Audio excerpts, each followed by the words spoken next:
Whaatai I le alofa o le atua, le whaititia lava le vi inga o le li, a wā o te talitonu lava o na mātango fie ma lo nanga lei.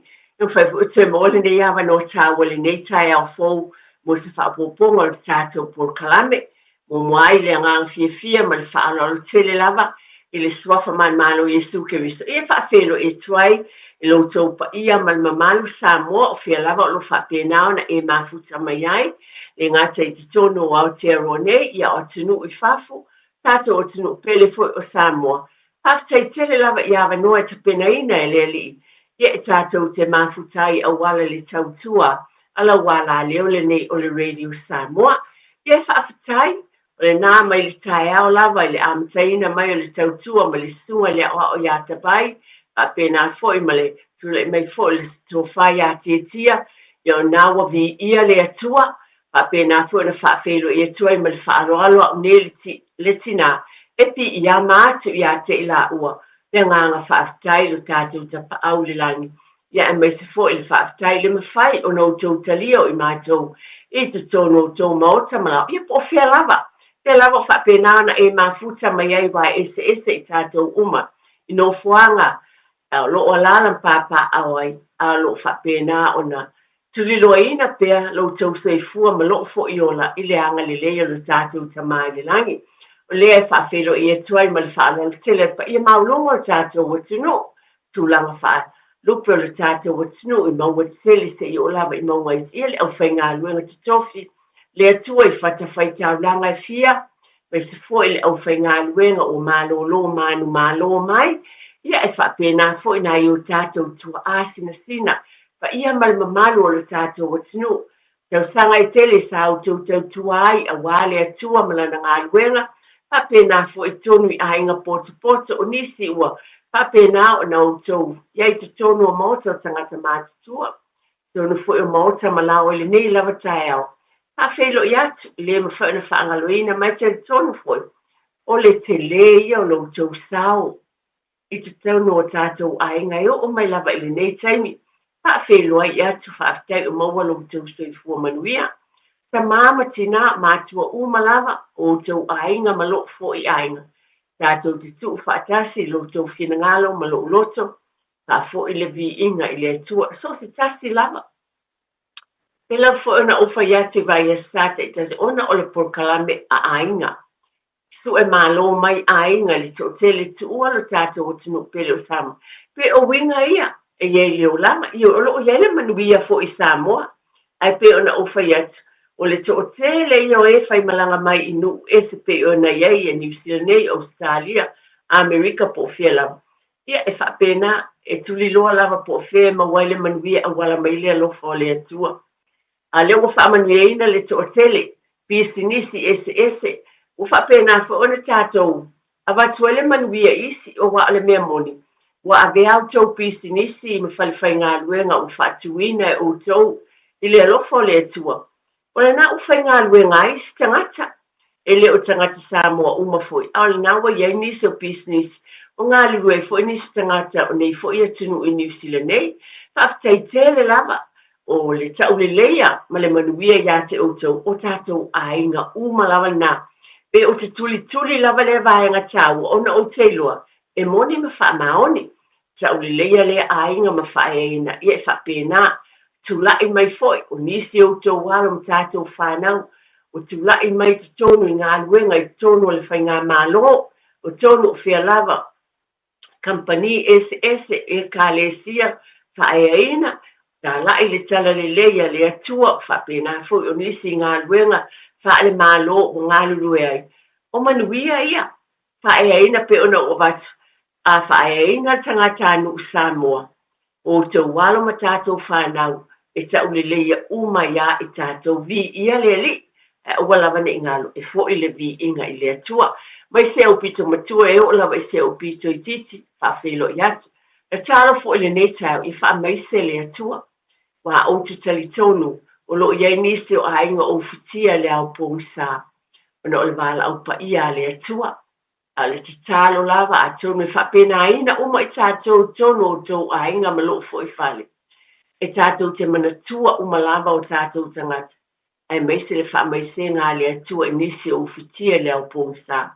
Ia manuia toi sa minga, nisi fo i whai malanga atu, pe whai malanga mai. Ia tai au alofa o le atua o fuafuanga umalava. Ai alo mai o lava o e mafuta mai ai, tono lo maota, o lao lunga o te ofanga o malulu foi, te le nai to asina se, ia o lava foi e talavou, e le whapea, se mai le malulu, o la ie lava foi le si, o la lava e, iai lava luna ufu mawhana whana i tonu, o lona moenga po whea lava. Ia e tātou whaafonga mai le upo le atua. Wa mai fo ia le i le nei tai au e watu ai se tufa ma amatai ngai tātou porkalami. Pai mai, aua ne ia te i mātou le li i, aua ne ia te i mātou, a ia tu inatu le vi inga i lo suafa, ona o lo walofa ma lo wha maoni. Sea se mea o te tau i tuai i le li, ona o lo nanga le lei mai umalawa i atia. O te awae, le ipua le ola tanga, ma o wala a watu i le suafa o le li. O te awatua i le li i lumolo na nu umalawa, o mea ua o tau tuai. O te whaile taulanga le vi inga i ate oe, o te wala awa te foi i le suafa o le li. O le li, o le alofa fua ia ma le ami o tonu, o ia o lo tātou o tua, e alofa muti vale o ia te oe maa. E moni ma wha maoni e wha manuia mai le atua i le whaitauina o la nā fionga pa ia. E te tau na tātou whaafetaia ma vi ia pēr le atua. A wā, tātou te tali tonu umalawa, ana le se anoa lo nā alofa ma lo nā ngalilei, o la na puinga o ia na taiala, e mai le fionga pa ia le atua o ia, e leo i lo ulu fafo, ma lo ulu fale, ia so umalawa. Le te malanga le tātou ta mai le langi, pai fu e mawale awa no tātou te whilo iai i le nei tai au. E le umale, ia fia le upo le atua, a tonu te whaafonga mai pia mai lava le tai au le amatanga i tonu, nei a la leo, upu fola le atua, te leo teimi upu whaitawina ufa malosi, ai whapena pia ona tuli loa ina pia, wai tali tonu fo i tonu le ngā luenga le nei a la leo, e manuia mea uma, ona le alofa ma le anga le lei o le atua. Nei taimi, e whaafitai ai le alofa le tātou tama, le tau whailo, o le nei vai aso. O leo wa e si la fia ma o iloa, leo wa tu ua, wa umatu na vai tu wanga pia na fia nga iai, yalo ma whanau ia o onga. Leo wa amatai na fo i whai ngā mānolonga. Pela wau no tau si la fia le tāua, e te whaafonga pēr, whaamole mole lava, a wane i fiu lau whaafonga e watu pēr lava, ona o le porkalame lava le tui te pai le ainga, e tuli ina lava le manuia o tātou ainga, le lava on tau whaiai vai a sata, e tasi ese au wala, e whaamanati o tuai, ai o le onga lava, ma le simi ma le whaamoe, o le manuia i tonu o tātou ainga. E le o tu ua, le tau whailo, tono New Zealand nei, o le o tu ua a onga. Whaaftai i le atua, pēna whaitawina le upua le atua i le nei taiao. Na ia tau si tono a onga a mata. Whapena pe o nau tau si le fia, tō tele o nā yalom whanau, e batu tono ia onga ia, tau si ai fo i tamaiti, au fia ngai fo ia, nisi o mātua e o atu i ngā luenga. Whapena fo i le tūlanga lua, tātou o atu fo i le kolesi, e o le universite, o nei lava tūlanga umalawa, e whaaftai ia i le atua. A walawa ne ingalo tātou toi a whea le mamalu o le li, ma whaafo i le whaaftai i le atua. E whaaftai te le atu, ma le porkalame to te pai le ainga. Whaaftai te le lava mātua. Whaaftai te le lava, o te iloa, o le ua iengi se o mātua le nei vai aso. O loa whapena, tonu whaaftai pe au whai o maua te hawa noa e tuina mai e tonu mai o ngā luenga. E whai ei ona e nofo e te lua mafuta ma si au whanau.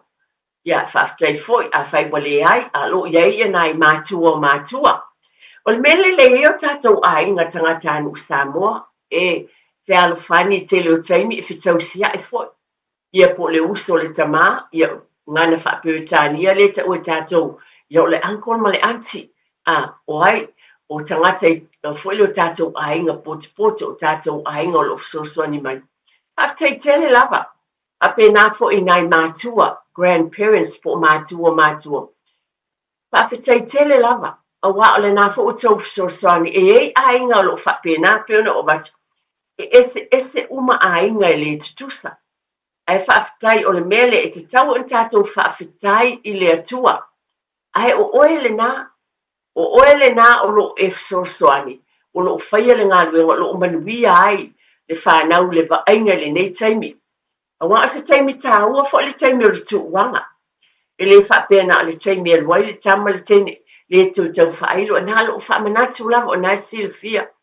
O le tā ua fo i o le taimi o le tuuanga po le whainga malolonga a le whanau. Whaafetai ina i pule haonga, ma whai haonga, o lau whaamanatu ia te tātou mātua. E tātou te talo mo whai haonga ma pule haonga. E le whapeu na o le neias a o so umalama. E tā ua lava i lo langona o le mea leo te whaamanatu lau fo ia o te leo taimi. Tātou te talo, so soni atu le atua ina i pule haonga ma whai haonga. Le ua maua lātou taimi malolo. O le telefo i o le lātou ngā luenga i tau ane. Ai tātou te talo ina ianga le leile atua i maua sa lātou whai ngā malolonga. Fia fo i a wātou te leo niso i lātou, ia i o lātou ahenga, te to lua o lātou fo i whanau. Tātou talo i tui loa ina fo i nai whai haonga ma pule haonga i le alofa o le atua. O le tiu te leo i tātou umalama i o tātou ainga. Pe lava o na avatu pe matuli loa ina, o le manuia o ainga, le vao mātua ma whanau i tū umalama. Le tū whaale nganga foi, o tātou tiu te lea, tātou talo in whaafetai o na ngā luenga le le nai whai au. Tono nei e tala fia tono o tau whale. Awa, o le whai unga le term, o le o te loa. Sa wheloa i ele te leo mātua. Ia ma whai haonga. Sa ama i fo i ei unga, pe nā le savali ngā seo watali i ma seo wafin. O le to o tele i o tau. Ma tātou fo i grandparents, tātou whaalonga fo i tala, anai e tātou whanau. Pai mai, mā ngai a lava le tau whai ngā seo tama, i nei term. Ia, o tala i le mātou whale. Mā nei e o le, fo i o le kolisi, mā nei e o li poti mai le aonga. O le lawa o maneina e si la fia, le tau mawhainga wā, le ana e alu whai le whailo inga, i le term le na umate po le vaitu wanga. Ma whai aonga. Ia, o le langona, a whai fo ina ieni nai pe fea me nai mena wha le tonu. E winga lo tato po kalama o te pele ainga. Awa te wha vai vai ai, talo whai o te leilo pola le mena tupu, i le aso le na wa e alu whai le whailo inga mwhai aonga. To te leio o tamaiti, ma onga o le taimili na. O atu wai ia mātua wheloa i ma whai aonga. Parents and teachers interview ma taimun muli e whaeloa mai ei. Pena fo le savalinga le nā term. Ia o le te talo whaafitai. O le ala wale tūlanga nei ei. Ana lo whaamanatu. E toe au lia fo le term le na mua. Pela wa upmasani. E toe au fo ia whaina whaale tonu. Ia tau ma whai. O le savalinga. Ele I o le savalinga. O le savalinga se o watali I ma se o wafini. Don't give up. Awa lava. O le nā ia tai au. So I also fo I le la tai au. Ia whamanatu ia to te pale ainga. Tulo lava. Pe fiu lau whaalongo. Ai o te whawhango pe le tūlanga lea. O le tāua o lo iai ma le savavali whaatasi ma lo watali I ma se o tama se o wafini. Leo o avatu o le vaenga lea wa o te loto o tele lava whanau. Na ye le vaenga lea o le o atu ma maili poti o lea term po lea vaitu uanga o umatu. A whaina le leivi ia le le. Ai a whai fo I sa wha le le. Ia pe ona o avatu tui tau ma whai. A ia e iai pia ma lea lofa. Mo si au tama I te wha malu si au. Ma e tu otu iai o te popole. Wani sa taimi. E upule fwele le a. Popole lo fo I tamaiti. A stress fo I tamaiti. I tūlanga whapena. I o wha vai ai. Ai te tali tonu mai. e whaamalosi si o watali po si au tam. E yele swinga, o le mea moni lea, o le mea moni lava lea e te iloa, te leo taimi o leo o te tulola o te awa o fo ia o te maiti o lea o ngā sā. O nisi o teimi, te whaamalosi e tulava iai, pe ngalo le tali nei o mea nā oa tulava ias. Ia, ele o te ngiaina, ia te ulava ia, i lo ulava tina ma lo whaalolo tele a tonu SS a o la ulava fautuanga. E te tala noa i le awala e te tauai. Ina ia mawhaina langona mai e le tamaititi lo leo. So that they can hear you. Ia lato langona mai. O lo tala noa fo i ma le file mu, ia ni whapesi oi o le mena watili ai. Ai o te tau watu ma lo whaalolo tele. E te lele swinga. O le ese senga o le awala. E te abatu ai ma e talia ai. Wa o whamamawhale vaenga le ele neitai au. Ona nana ye ungos o le nā term na tala noa ma yele whaia onga ia te oe e winga i se autama. O oe la maa o mai tātou o ma tātou te whaamanos. Iei fo ila o grandson for tau te whak, oh, congratulations, ma lo, well done, e se lo tamalele. E te whai atu iai, a iei fo i se sit whatia, ia ba ai, ele se a whaina, tu tau ma whai e whaamalosi, le fo i to yele, le vaitu uanga o mua. E mawhai ena e tau mawhai a wasa swinga. O nei mea uma, o te tonu lava o ainga e a mata atuai. E lava ona o avatu, iei whai a onga, iei I lātou, I whaile lātou ma tā whai oi, a iei fo ila tātou I tū e whawhango atuai li tō te paile ainga. Nei taimi o le tuuanga, ia tātou iai mō whanau. E ese ainga, e le tō whaamtaleina atou nau o tō silafia, e nā whamanat ona o le tō te palawai e le ainga e le tuinai. E ese o nisi o ainga ta pena, e iei lātou tā whaonga. O le mea moni le iei ainga e o, e iei lātou, e wisi o nisi o ainga book flight e o ese atu mai le pitonu o kilanu isi fo I o mai, isi fo I o nisi o ainga, e o e nonofu ai tamaiti, e ia o tu uanga I Samoa, e ese mai le si o manga le iei, e malo loa I fo I nai tamaiti po se paiaso, ese lava ainga pe ona o batu. A oni taimi fia, o taimi lei, e tau fo e whapetana quality time, o taimi le au maua foi, a wā o lea o ngā tamaiti e whai ngā luenga, a o taimi e tu umatuai lo taimi mō lau whanau. Pese lava le vaenga la iti lea. Ai o le taimi fo le nei a o tu ua fo ia tamaiti. Ia oane I ngalo ia te I tātou, taimi fo nei e masani, o vaenga mātutua e vaenga le uo o kolisi pa universite. E masani fo no mai whaatasei mā lātou uo, I tātou mātāla fo. Ai pio, e le fo lau whaafonga, e le fo nei tala o te avatu, na e whaafonga mua iai, ai ona o le vaitu uanga. O lo ulava tiu te, ma le tau mawhai tua te palenga manatua. A wā, e ese tau sanga le o tea, e ese le term maso utuana, a le taimi le nei, le vai aso le nei, ta pena wha mole lava mātua, o le o te loa iei taimi, e o maila, ta maiti malato wo, e o whaatasi ta whao. O la uta talo, I tātou mātala. O ana pole lava tau whata I tainga, e iei la o grandson, e nofo a onga I taile Mount Albert Grammar, le o sautua, le o fulfitu tau sanga, lon tau sanga muli nei, a iei ana wo, so o ono I lātou, ia, wa o te, mai, o le whaile lātou dina, wo I lin mall, e whaile dina, o le mea o te whai atu ai, ia tātou I loa uma mea o iei tamaiti, na o walu le taawale whaatasi ma se utama, lona tina, wa o te e atu ai, o le lātou mawhtanga, wa o loa lava o umatape, a lau whamanat, wa I loa uma e mātu o tamaiti nei te ono, tamane, le mea le iai, e ono tama ia, a lau grandson, o ubat whateng, sfulu fitu le la asuma le van. Loa uma le mele o iei le awali I le lātou dina. Loa le fale le la au iei stasio le lātou wo. E uma le dina, o ta whawhawa le to o fitu lea. Wai loa le tina, le ainga lea, e loa uma mātua. Ma le taimi o le a, le wo atu ai ta uma le dina. E whai e lava lātou. Whai o lātou maftanga, ia lātou mea pe o nou tau sila fia, o lātou masini ma mea mata matai, ma lātou ta alonga e whai lungo tūlanga whanei ona po. Ringa la utala. Ele leitele le silafia ma lo iloa. O lo saonga le mu lau whanau. Saonga le mu o tau walo ma tātou whanau nei taimi. O fia lawa o na po, o te e tuai mo whai ate ia bai. Tama lelei, tama poto, ia whamai. O lelei mama, lelei tina, ia whai ate ia manuia le po. Le wingo se whamatalanga tātou te ngā nulue, o le manuia o whanau. O le nā iau a au mo fu ilima. Tātou ate sunga ia te tia, asa lango wha pisnisi, fo i mai wha arua luloa, ma tue wha popo atu se sitala, wha tele lava. Ia, o le wha poponga lava nea tātou por kalame, o le tue tepa i le ainga. Mana tua, o lo tau mwhai pēr tau longolongo, e hui o mea ua e mai ona e whaafonga i nisi o tātou por kalame.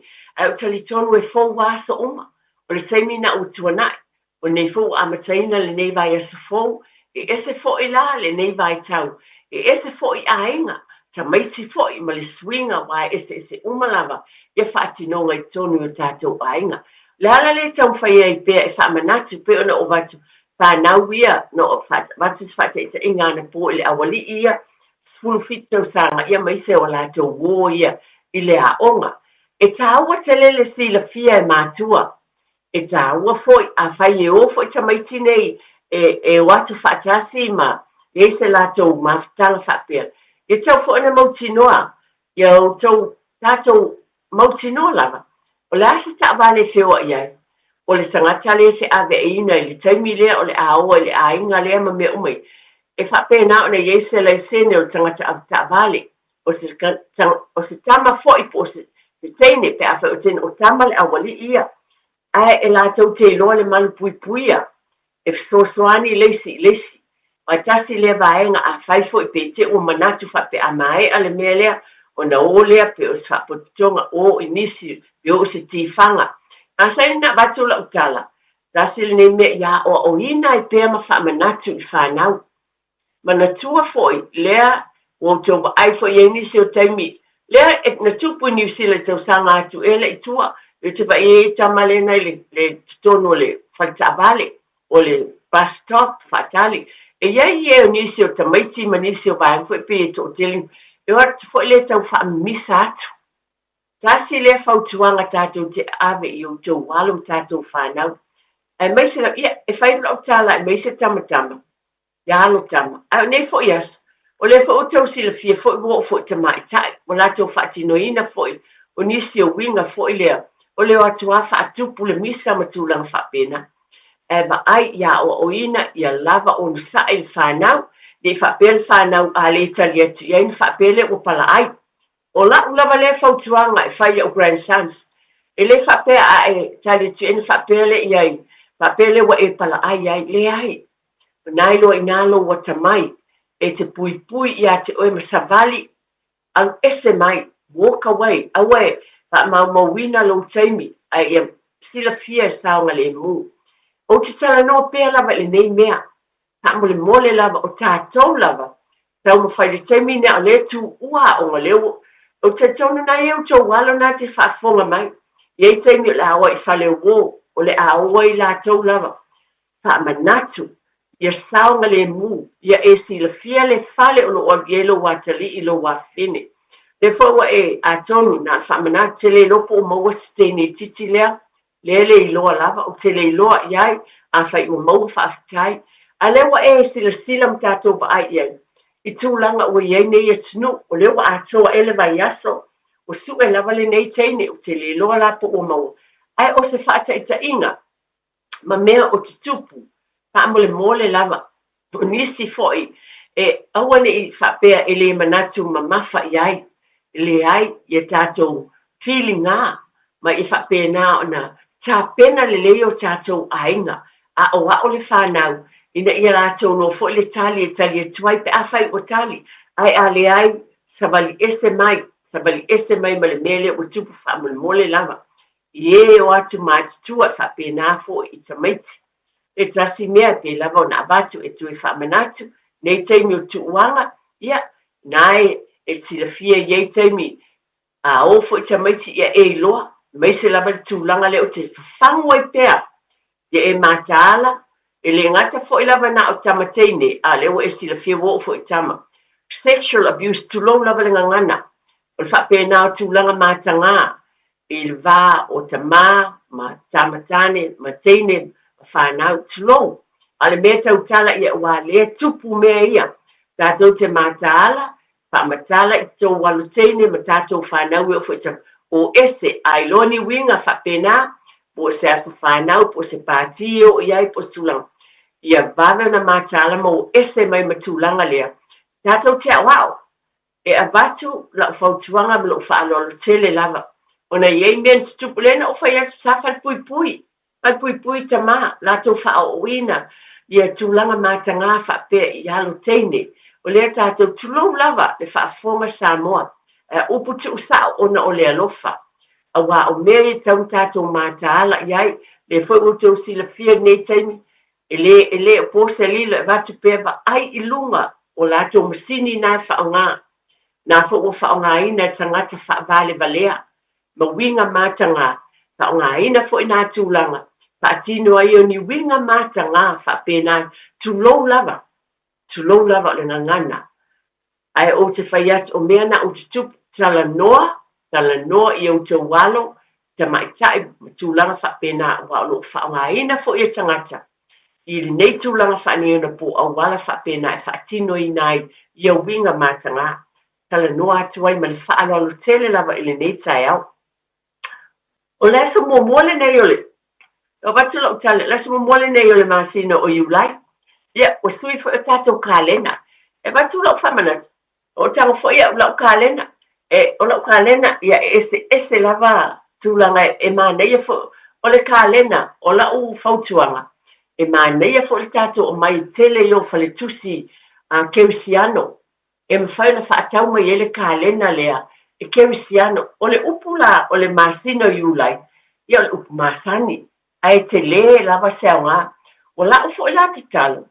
ma le kiwisi masin tuona inei te lava o taimi whapena o te ave ai kalena ia e ta leo te ta ua o kalena keusiano ona e iei upu mai le aso ma le masina ma le upu au tu iai ena asa sifulu watala ai au ngā mo tātou ainga au ngā mo lau whanau ma lau fo i whanau o le au ngā la le nei masina le upu le whautala le masina le upu masani pa mai le sanoanga Yesu le Ioanes fuma le whawha i pui ono oa unei le ala o le upu moni ma le ola o le upu na o le ele se tasi o tu tamā pe ale o mai atea e au ngā tele le kalena ia te ula ia o fautua ina atua i malo whaalo le tele lava se awe te ita awe te ita ai o le fautuanga lava i mai porkalame ale tue te pele ai tasi le nei mea alo fasili e mawhai o na e whaatauina mō lau whanau o le kalena lea o le kalena keusiano ai wa ai tua ele me o le whapea New Zealand Bible Gems e maua i whale tusi tausanga uma tusa o ni Europa ni mea tāua mai ale tusi pa ia o na whapena alo le o masina uma lavala e ele upu tomua le masina ai o aso taitasi ma lo whaalo tele e iei le upu le atua i aso taitasi o le au ngā ia moa o fo ia ai o avatu ma lo whaalo le tele tasi le vaenga tāua a whai o iese kalena whapelo tau whale whapena o na whai i whanau wa ai le kalena le na ia le upu le atua o la u fo i te talo ma sa u whaamalosi a whaise whale tusi keusiano le tarataki o leo te loi nā sau Auckland o i Dominion Road o West Auckland le e whale tusi keusiano e e la tau kalena keusiano e e ma tau sanga atoa ai o aso uma i le upu le atua mō tātou wala na o whamanata o na o le au ngā tasi lea mea mawhai na whai le tina le taimi nei a o tu ua le a onga ale whanau a iese kalena whapetono o loutou maota po le lau a mane whai tau i le upu le atua e ui lava le ngana whapetania ai mawhai ona e a mai le tuspa ia tātou ngana mawhai tau i ai a wā e o ngā fo i mo i lātou i le tū whaaleanganga. O te avatu pea, Whaamanatu pia le tāua I maenga umalama. Ai wa o manatu le foi. Ona o avatu le vaenga le kālena lea. Ona wa amata le nei masina fou I le alofa o le atua. E tai e fo le tātou whainga malanga. Masa umalama. Ai o le whaamanatu tātou te whili ngā. Tātou te songa I mea le lei. O le tiu te lea o le tamama tina. Slow lava. Mai se fo tātou mātua. Grandparents. E te le ia fo le tātou rou. E pe o wingo la utala e te le tātou vaenga tāua. E whaia mō tātou ainga o tau walo malau fo I whanau. Pe lava na ubatu malu whaalolo tele la. O se tala o te avati a te utou malu whaalolo. O te tau mawhai fo ia. E le se ainga e ata o toa. O le mea moni lea. Ai o te tau mawhai fo ia. I le loto maulalo. Ia o tau mawhai. E whaatino fo I. Ma ave fo I lo ainga. Ai te le I onu I tau. O le nei vai tau o le olanga. Tau te sila fia. Le te le olu I tau. E na whanau mai la whanau I tau sama le fisi fulu. Taimi nā waru si fulu o matu. E le iai le lu I tau ia na iai. Iaso nei. O aso nana al telefoni fo I le. E si I lunga le leina. E lea e sau I lalo lo. E lea ni computers pe o aso nei. E lea ni telefoni pe o aso nei. O tele la o te langona. O te alofa tele ma le langona vai lava e vai tufatu. Whawhitai ia te utou mātua I nei vai nei au ngā tupulanga.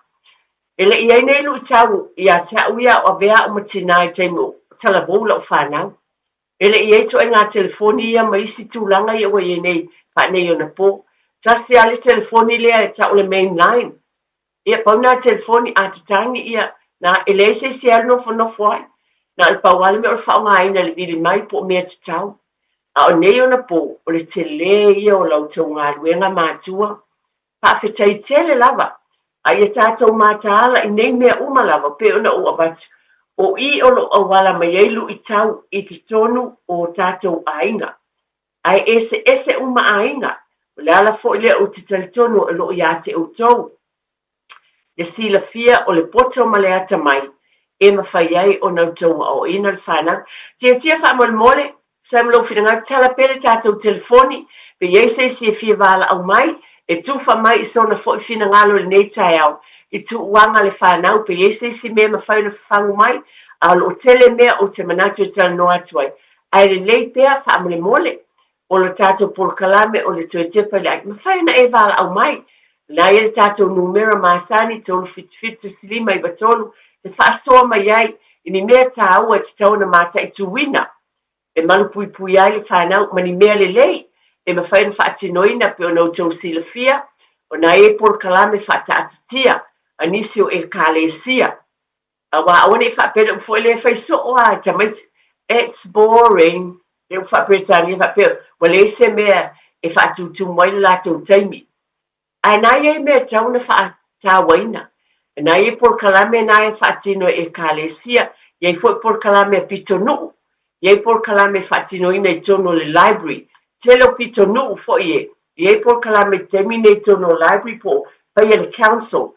E mawhai o nao iai. Ba ai le Citizens Advice Bureau to pito nuu. Te sili iai.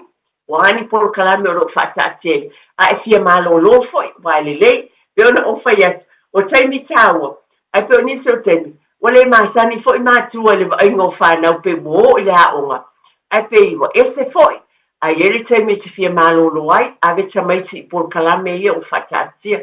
Leo te tala ta telefoni, e whaiona e vili mai ai, e ta ua lava lo whina ngalo, po o se grandparent, po o se mā, po o se tina, po ai lava. Mana tua ta ua umautou whina ngalo, e mai lava lo whina ngalo, pa ai loa mai so swani fo I monis. Ai pe ona o avat o le tātou whitu whai, pe langolango mai so swani, e o ngā sau whawhangu po le ase mena tupu, e te iloa te tau na alo ese mai ai, e te tuwha mai ai, le afo ese mea le leiwa e iloa na whisoasoa ni tele mō oe, I lo a inga I teimu utua nai po nei. E mawhai ona e tuwha mai ai, e o ngā mō isi la whato a hati nai, a inga mamanuia pe na o avat, e te le swinga, o le o langa ma le sabalinga mai tausanga utua nai, Yo mai nei taimi ina i mātua. Le mo moli atua le whaafetai, taimi tā ua pe lava na o avatu. A whai sa le ma whaina whai se lotu o le tau ainga.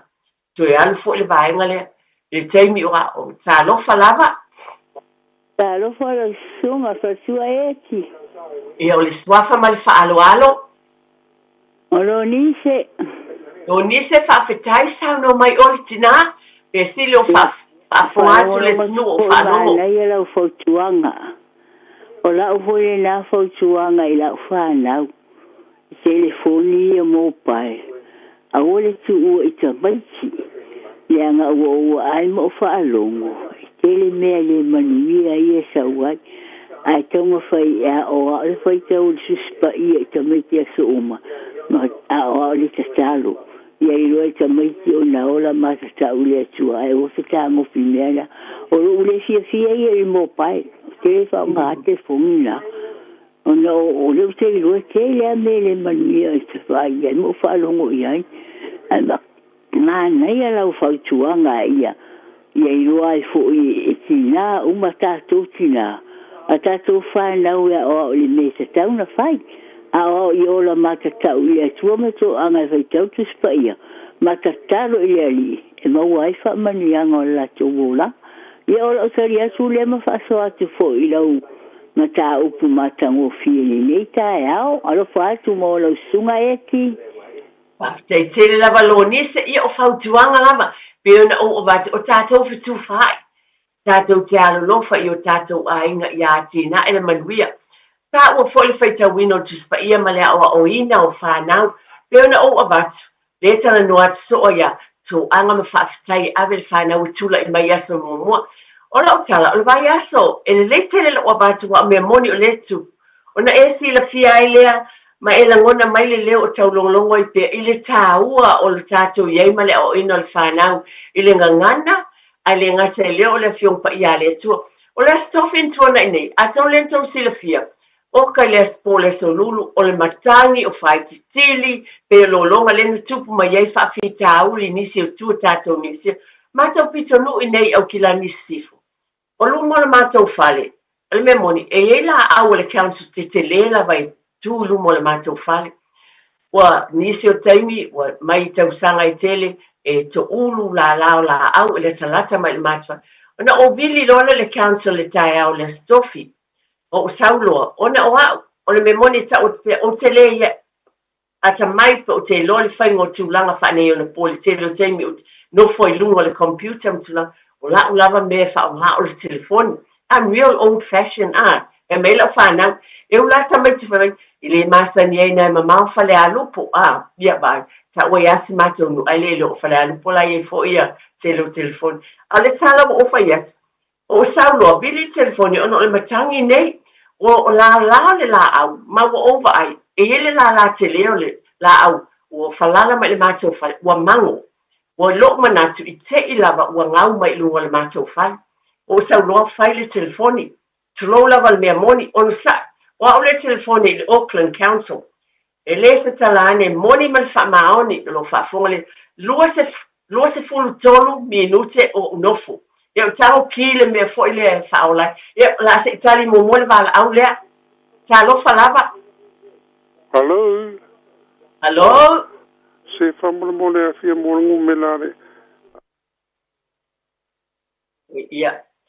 Whamalulu watu ia le upule mai tia le tūle nā, whamulmole, ia ale nei teimi, ia o lau tala, ua o sauloa o vili, ina ia iese sosoani fo ilea, wa le ua ia tu le stofi, ato mo tātou nei ia leo tōloa, leo lea whaaleanga ina le tele waenga o New Zealand, a mātou lai nei au kilani sip, sa tele le matangi masu, o vili lo le council, e luas fulu, mon tuk minute o fatali ta a wo o telefoni fo le tanga e tali mai loa o te mai tai ia o tali mai loa e o fai atu lo i fa mole mole o la utalo lava o la utala lea na fa pe tani la utala fa pe la utala ni fai e stene lea le tali mai. I pray that you'll be able to help this 81-year-old woman that's been sitting on the phone for 23 minutes. Pate o la utalo ia tali mai, ia e tali mai mole nei tina, valusul tasi tausanga lusul tol minuti ono foi faatali o te tau pele manai o na utala o le au ngā o te walo matatou whanau o la utala le na whai man tua le tala no le ngan whapretania ia whai mai los tene ea o le ale me e te manao iai o na wha Samoa atu lea ea whawhena o sosani ate o le ngan whapretania le whaitanoa o tala lo whamtala i le teine lea Tamole mole o lungo le matou fale ia o lea ia le la au le mana ia fai mai o tulanga fane ona po mal me tau o so fale ioe o fele me no fuai ta watu le street pa me umalama ia mele le technology o ne aso ia ai wa tau le tene o va ai umala wa loa mai le ata o le matou fale ma la au te le fai o la au fa mole mole wa o manao pe ma fai lava ona e tā i lalo tulou ne pa uma i luma wala talata le la au le ila mātou fale o le mea moni lea wa mango o whapena ia wa whailo le mātou noanga o whai tulou lava whamole mole o le lava tala noa ngan whapetania o ai lea o te tautala iai who am I speaking with wale ngan whapetania ia whai mai o Diana ia whai lava Diana a wailo whalo mo atu e ese lelei ese lelei o lani tautala mai, o lana fesoasoani mai, o lo utau o te ege o lo uingoa, o siaki uma mea, mo mautino ai, o aue ona le fale, ba ai le ata le fale, ma tūlanga uma. Pai mai i o le o te va ai atu iai, a le tala noa mai, o le whaalo alo ia, malona lota fesoasoani, ia te au le tina lea e whai atu sili mai tūlanga uma lama. Ha umi sautala o le mānaia o lana fesoasoani ma tūlanga uma na whai. O le tanoanga ne o le whailenga ngana whaperitania, man tu opsirefa ma o Diana lo naingoa. Ia, o te whaalongo atu lava. Pode, o le accent le tangata, o te langona fo e po se Pasifika, po se Mauli. Ai ona o le tau mailo na swaf, wa uma lava, wa uma mata noang fesoasoani mai o le lautala wha umi whaafetai, e ese le whaaloalo, ese le fesoasoani, o mea umana ia whaia moa u le aso lea, i tali mai o la wala au watu le council, malona tiu te malana ngā ruenga, pa maria ina lava lo unote wa u le lo matua lena no fulwa su tolu minute, ia o whai atu lo iai, na wa umana mata noanga, whaafetai te le lava e whaapritania, whaafetai te le lava, ia whaamanuia lava le atua ia te oe, ia watu pele atua le poto ia te oe lau ngalo, mai whaafetai tele lava i le nganga whaaloalo, na whaapenana tali mai e fo le ia tea, o te lo auto, wa o te i lava wha mai, ia whaafetai tele lava tina, o sau le wha Samoa, e whaafetai tele lava tina, eti, o te loa oe, o te whaaloalo o tu lava, isi aso, i por kalame o le te pai le ainga. Ia, wa o te, a wamani tua, lena whaile mātala i tanoanga i wha Samoa. Ai ona o whai atu ele whaafetai, ma o whai atu iai. Ele i tu wala o tantonu whaakeusian, whai whaamanuia lava le atua i ate o iau ngāluenga.